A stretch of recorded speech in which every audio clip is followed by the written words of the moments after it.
Hello students, welcome back again your economics station unlock economics.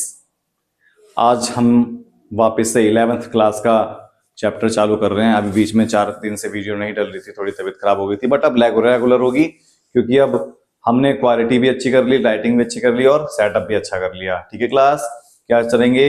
हम 11th class का supply chapter कर रहे थे, उसका हम आज पार्ट 2 करेंगे। आप लोगों ने चैनल को सब्सक्राइब नहीं करा, सब्सक्राइब करें, लाइक करें और कमेंट करें, क्योंकि मैं यहां पर कूदूंगा नहीं। ठीक है, तो अब देखो हमारा टॉपिक क्या है। 11th economics, theory of supply, पूर्ति का सिद्धांत, पार्ट 2। कौन पढ़ाएंगे? ये पढ़ाएंगे, ये। ठीक है, यानी मैं, दीपक सर पढ़ाएंगे। ठीक है क्लास, तो चालू करते हैं बिना लेट करें। देखो, फैक्टर डिटरमाइनिंग सप्लाई, हमारा इसका मतलब यह है कौन कौन से फैक्टर ऐसे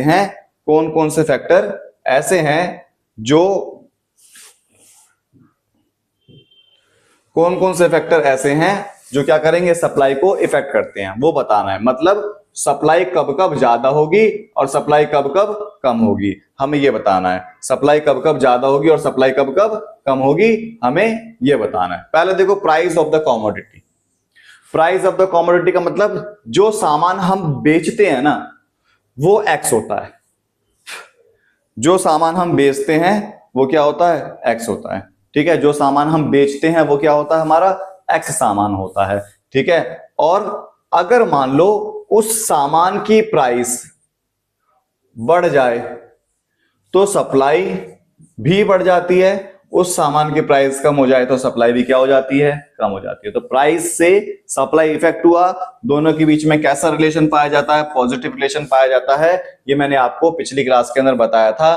किसके अंदर? लॉ ऑफ सप्लाई में। लॉ ऑफ सप्लाई का मतलब ये होता है जैसे जैसे प्राइस बढ़ेगी सप्लाई बढ़ेगी, प्राइस कम सप्लाई कम, पॉजिटिव रिलेशन पाया जाता है। जैसे जैसे मेरे सब्सक्राइबर बढ़ेंगे, मैं आप लोगों को और ज्यादा पढ़ाऊंगा तो पॉजिटिव रिलेशन है, वही हम दोनों के बीच का पॉजिटिव रिलेशन इसमें भी है। Price of related goods, price of related goods का मतलब जैसे मान लो एग्जांपल के तौर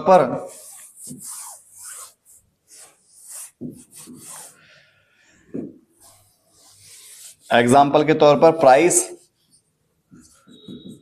ऑफ रिलेटेड गुड्स की बात कर रहे हैं हम लोग। प्राइस ऑफ रिलेटेड गुड्स की बात कर रहे हैं हम लोग। इसमें क्या होगा? जैसे मान लो चाय है और कॉफी है। मैं चाय बेचने वाला हूं,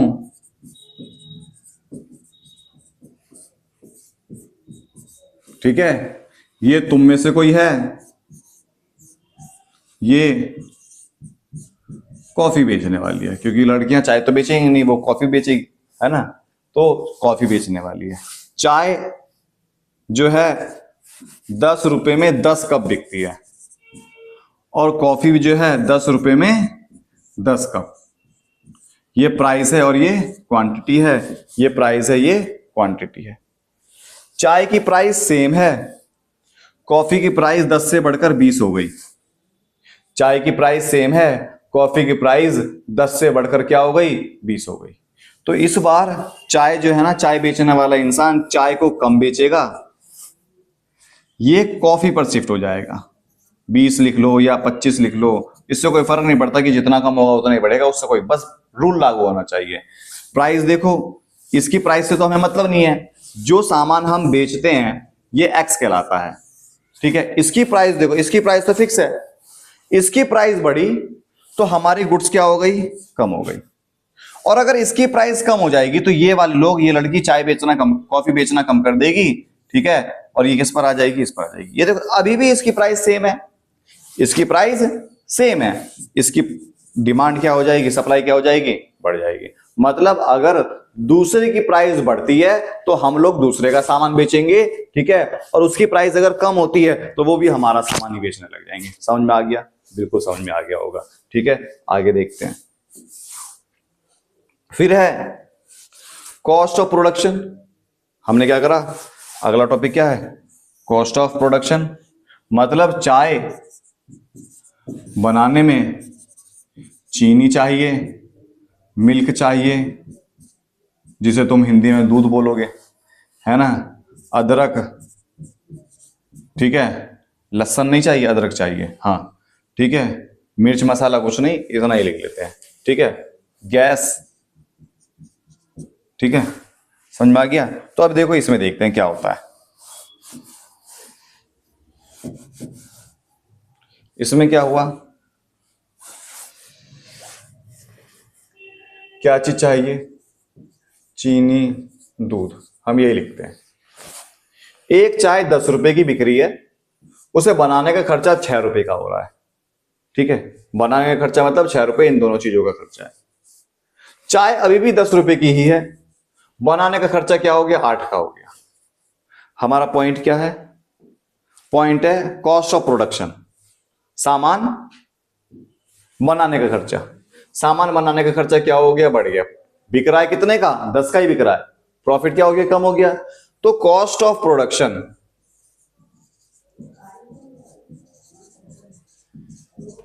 मतलब उत्पादन की लागत अगर बढ़ेगी तो सप्लाई क्या हो जाएगी, कम हो जाएगी। देखो मेरे को प्रॉफिट कम होगा ना, तो मैं सप्लाई क्या करूंगा, कम कर दूंगा। अगर यही लागत कम हो जाए, फायदा ज्यादा होगा, 6 की जगह 5 रुपए हो जाए तो 5 रुपए का फायदा होगा, मैं ज्यादा से ज्यादा बेचने की कोशिश करूंगा। समझ में आ गया। फिर अगला है गवर्नमेंट पॉलिसी। गवर्नमेंट पॉलिसी जिसके अंदर टैक्स हो गया, ठीक है, गवर्नमेंट पॉलिसी। अब देखो इसमें क्या होता है, टैक्स के अंदर कोई सामान है, मान लो किसान ये गेहूं का उत्पादन करता है, इस पर टैक्स लगा दिया। टैक्स लगा दिया तो ये किसान कोई और सा काम करना चालू कर देगा धीरे धीरे करके। तो टैक्स के बढ़ने से सप्लाई क्या हो जाती है, कम हो जाती है। टैक्स के कम होने से सप्लाई क्या हो जाती है, बढ़ जाती है, ठीक है। आगे इसका एक डायग्राम भी है इस तरीके से,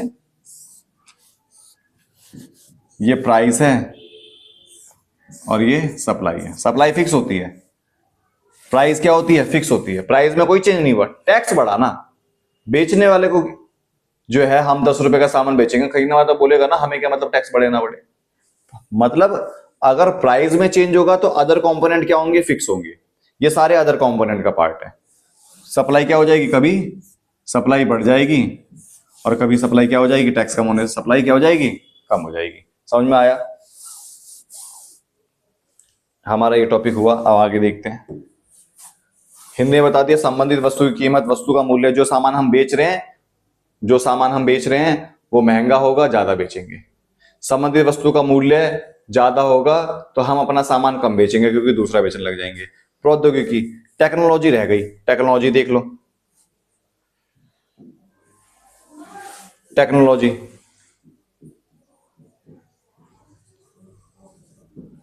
प्रौद्योगिकी। अगर टेक्नोलॉजी गुड या एडवांस है तो सप्लाई बढ़ जाएगी। अगर कॉम्प्लेक्स टेक्नोलॉजी है तो सप्लाई क्या हो जाएगी, कम हो जाएगी।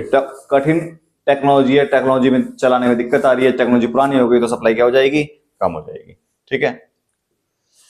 फिर सप्लाई शेड्यूल क्या है हमारा, सप्लाई शेड्यूल।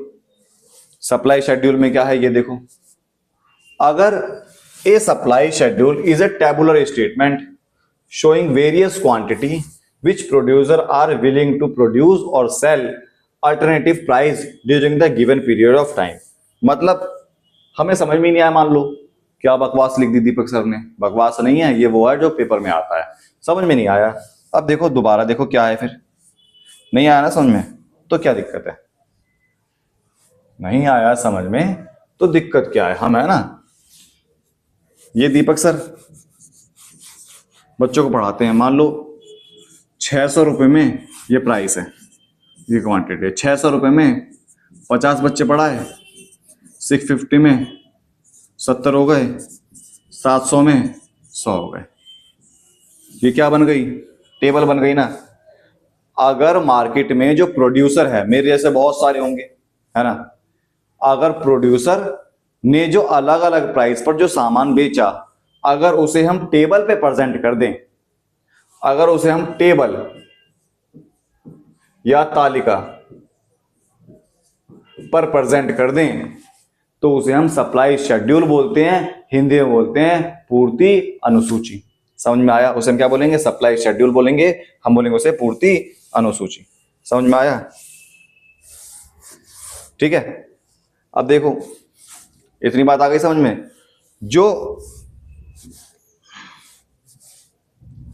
जो सप्लाई शेड्यूल है वो दो प्रकार की होती है, एक होती है इंडिविजुअल सप्लाई शेड्यूल और एक मार्केट सप्लाई शेड्यूल।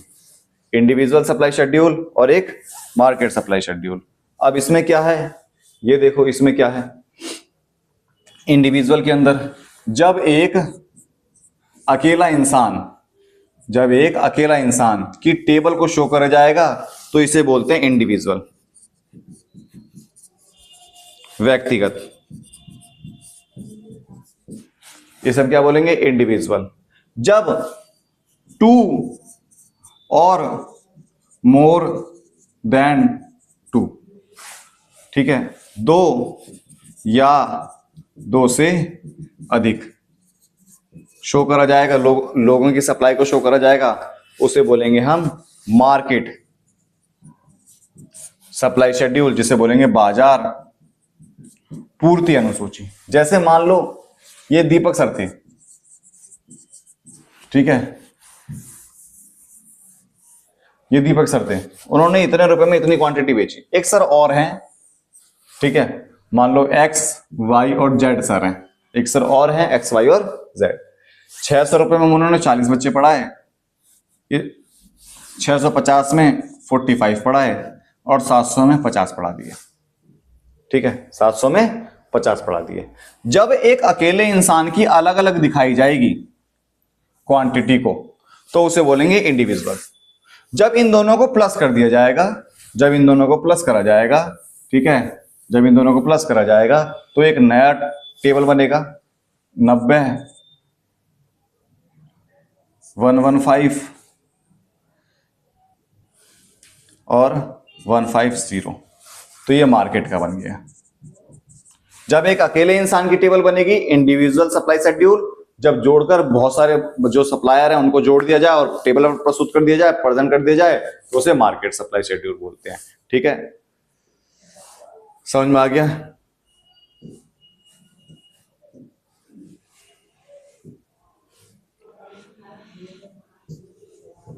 समझ में आ गया? ठीक है, तो अब आगे बढ़ते हैं। ये चीज मैंने बना दी पूर्ति अनुसूची। अनुसूची का मतलब जो पूर्ति करी गई है विभिन्न कीमत पर, उसे तालिका पर प्रस्तुत कर देना पूर्ति अनुसूची कहलाता है, मतलब सप्लाई शेड्यूल कहलाता है। टेबल पर प्रेजेंट कर देंगे। तो ये दो तरीके से होती है, बाजार पूर्ति अनुसूची और व्यक्तिगत पूर्ति अनुसूची। समझ में आ गया? व्यक्तिगत आपूर्ति अनुसूची और बाजार पूर्ति अनुसूची। ठीक है, अब देखो इंडिविजुअल मैंने बता ही दिया, जब एक अकेले इंसान की, देखो एक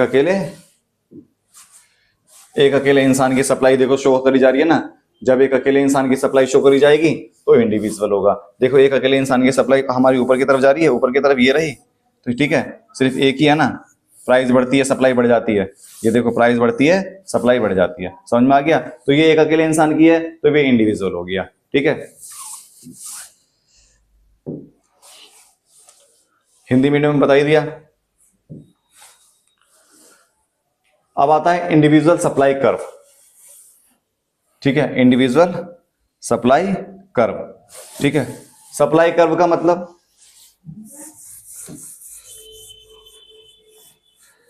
ये हमने टेबल बनाया, जैसे दीपक सर थे 600 में 50 बच्चे पढ़ा रहे हैं, 650 में 60 बच्चे हो गए, 700 में 70 बच्चे हो गए। इसको हमने डायग्राम पर शो कर दिया। इसको हमने क्या कर दिया? डायग्राम पर शो। इधर प्राइस आती है, इधर क्वांटिटी आती है। ठीक है, मान लो ऐसे करके हमने बना दिया, यहां लिख दिया 600, 650, 700, यहाँ लिख दिया 50, 60 और 70। ये तो देखो एक अकेले इंसान की डायग्राम बनेंगे ना, तो मतलब जो हमारी टेबुलर प्रेजेंटेशन हुई है, इंडिविजुअल टेबुलर प्रेजेंटेशन, उसको अब डायग्रामेटिक प्रेजेंटेशन अगर हम करते हैं तो वो हमारा क्या कहलाता है? वो हमारा कहलाता है सप्लाई कर्व कहलाता है। अगर हम टेबल को डायग्राम पर प्रेजेंट करते हैं तो सप्लाई कर्व, एक अकेले इंसान की टेबल को कर्व पर सप्लाई कर्व पर प्रस्तुत कर दें तो उसे बोलते हैं इंडिविजुअल सप्लाई कर्व। ये एक अकेले की है, ठीक है।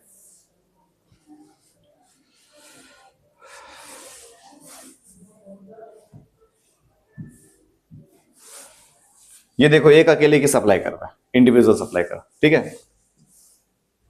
अब देखो व्यक्तिगत आपूर्ति अनुसूची बता दिया हिंदी में, एक अकेले इंसान की, है ना, बार बार बताने से जरूरत नहीं है।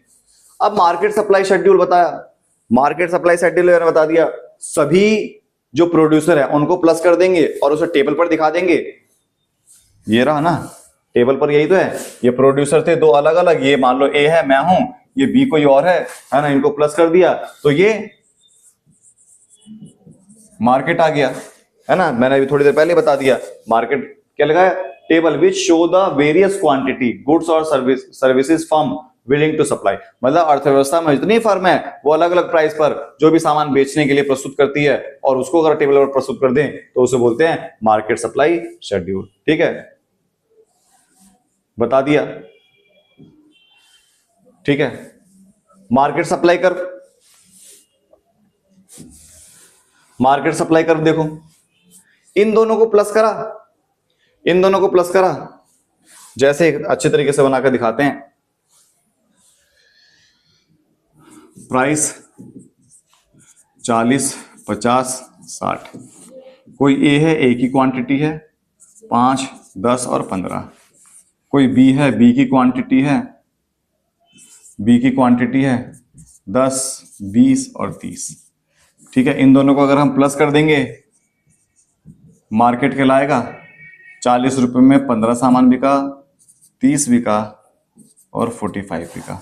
समझ में आया? जो प्लस करने के बाद आया, यहां मान लो 0, 10, 20, 30, 40, 50 और 60 आ गया, तो 10, 20, 30, 40, 50 और 60 आ गया। यहां पर हमने 5, 10, 15, 20, 25, 30, 35, 40 और 45 करा।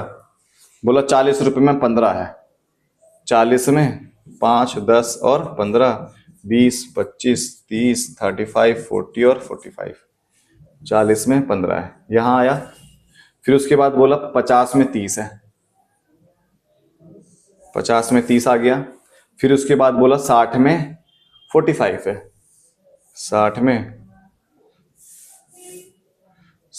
45 पर आ गया, यहाँ 45 है, ठीक है। अब ये देखो ये हमारा सप्लाई बन रहा है ना, सप्लाई कर्व, तो अगर हम स्केल से बनाते हैं तो अच्छा बनता है, ठीक है, समझ में आ गया। एक अकेले इंसान का डायग्राम बनाते हैं इंडिविजुअल सप्लाई कर्व, मार्केट को जोड़कर बनाते हैं तो मार्केट सप्लाई कर्व, ठीक है। क्या कहलाएगा वो? मार्केट सप्लाई कर्व कहलाएगा, ठीक है।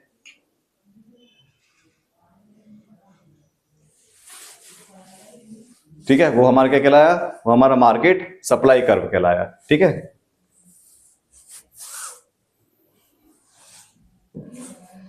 बता दिया ये। अब देखो change in quantity supply movement, अब देखो कॉन्ट्रैक्शन और वो पेपर में बहुत बार आता है। नया पेज लेते हैं, चेंज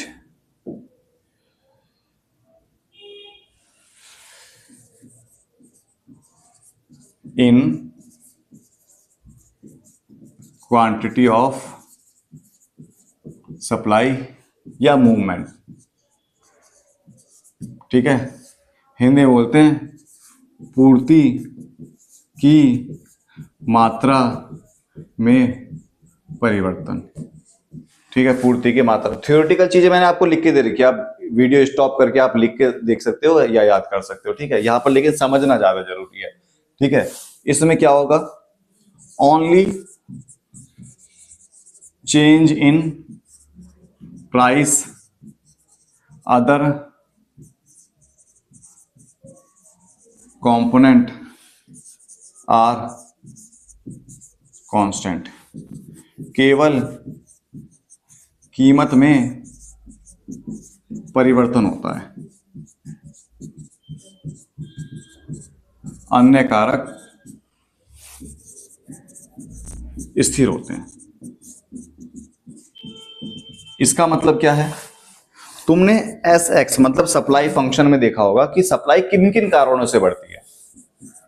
पी एक्स के कारण से चेंज होती है, पी आर मतलब प्राइस ऑफ रिलेटेड गुड्स के कारण से चेंज होती है, टेक्नोलॉजी के कारण से चेंज होती है, गवर्नमेंट पॉलिसी के कारण से चेंज होती है, एक्सपेक्टेशन अगर हम फ्यूचर में सोचेंगे कि प्राइस बढ़ेगी तो आज हम सप्लाई कम करेंगे ना, फ्यूचर में ज्यादा बेचेंगे, है ना। और इसके बाद क्या होगा? प्राइस ऑफ फैक्टर मतलब उत्पादन की लागत। तो मतलब ये जो प्राइस ऑफ पी एक्स है ना, इसके अलावा जितने पॉइंट बचते हैं ये हमारे अन्य कारक के अंदर, अदर कंपोनेंट के अंदर आते हैं। सिर्फ इसमें चेंज होगा, जब सिर्फ इसमें चेंज हो, प्राइस बढ़ेगी सप्लाई बढ़ेगी, प्राइस कम सप्लाई कम, तो उसे बोलते हैं change in quantity. Quantity word आएगा, ध्यान रखना, क्वांटिटी वर्ड आएगा, और जहां क्वांटिटी नहीं होगा वहां प्राइस में चेंज नहीं होगा। जहां क्वांटिटी लिखा हुआ है तो मतलब वहां सिर्फ और सिर्फ किस में चेंज होगा? वहां सिर्फ और सिर्फ प्राइस में चेंज होगा। समझ में आ गया? वहां सिर्फ और सिर्फ किस में चेंज होगा? तो वहां सिर्फ और सिर्फ प्राइस में चेंज होगा। प्राइस में चेंज होने के कारण सप्लाई बढ़ती है और सप्लाई कम होती है, उसे बोलते हैं change in quantity of supply, पूर्ति की मात्रा में परिवर्तन। और बाकी की चीजें क्या होती है? सारी की सारी स्थिर होती है। समझ में आया? ठीक है। अब ये जो सप्लाई में चेंज हुआ, दो तरीके से हुआ ना, सप्लाई बढ़ी, सॉरी प्राइस बढ़ी तो क्वांटिटी बढ़ी, प्राइस कम तो क्वांटिटी कम, दो तरीके से होता है। ठीक है, आगे देखते हैं इसमें क्या है। दो तरीके से क्या होगा? सप्लाई, हम प्राइस की बात कर रहे थे, प्राइस बढ़ती थी तो सप्लाई बढ़ती थी, प्राइस कम होती थी तो सप्लाई कम होती थी। कैसे? अभी हमने ये वाला देखा ना, हम इसी के आगे का टॉपिक कर रहे हैं आगे। तो change in quantity of supply दो तरीके की है। इसमें सबसे पहला है एक्सटेंशन इन सप्लाई मतलब विस्तार, दूसरा है कॉन्ट्रैक्शन संकुचन। दूसरा क्या है हमारा? संकुचन कॉन्ट्रैक्शन। विस्तार में जब प्राइस इंक्रीज होती है, कीमत बढ़ती है, तो सप्लाई क्या हो जाएगी? बढ़ जाएगी। इसे बोलते हैं एक्सटेंशन। इसका डायग्राम देखो, ये है P और Q, हमें गिनती नहीं लिखनी इसमें। सप्लाई, प्राइस बढ़ी, सप्लाई बढ़ गई, यहां पॉइंट, यहां पॉइंट, यहां पॉइंट A है और यहां पॉइंट B है। यहां से ऊपर की तरफ जा रहा है ना, तो इसे ही हमने क्या बोला? Movement in supply, movement in supply. Extension में नीचे से ऊपर की तरफ जाता है डायग्राम, एक्सटेंशन में नीचे से ऊपर की तरफ हमारा डायग्राम शिफ्ट होता है, इसे बोलते हैं एक्सटेंशन इन सप्लाई। किस कारण से होता है? प्राइस बढ़ती है तब। इसमें जब प्राइस कम होगी, सप्लाई क्या हो जाएगी? कम हो जाएगी। प्राइस कम हुई, ये सप्लाई है, इसको हम सप्लाई कर बोलते हैं, लिखना जरूरी होता है। ठीक है, प्राइस क्या हो गई? कम हो गई, तो सप्लाई भी देखो क्या हो गई? कम हो गई ना। प्राइस कम हुई तो सप्लाई क्या हो गई? हमारी कम हो गई। इस बार पॉइंट ऊपर था A, इस बार यहां पर आ गया, ऊपर से नीचे की तरफ आया, तो इसे बोलते हैं कॉन्ट्रैक्शन मतलब संकुचन। एक्सटेंशन का मतलब विस्तार मतलब बड़ा, और कॉन्ट्रैक्शन का मतलब सिकुड़ना मतलब कम होना। समझ में आया? अगर change in quantity of supply बोले तो प्राइस में चेंज होने के कारण से होता है। प्राइस जब बढ़ती है तो उसे बोलते हैं एक्सटेंशन, और प्राइस जब कम होती है तो उसे बोलते हैं कॉन्ट्रैक्शन। समझ में आ गया? तो आज की क्लास के लिए इतना ही। हम अगली क्लास में दोबारा मिलेंगे आपको। आप लोग शेयर करें, सब्सक्राइब करें और लाइक करें, कमेंट करें। सत श्री अकाल।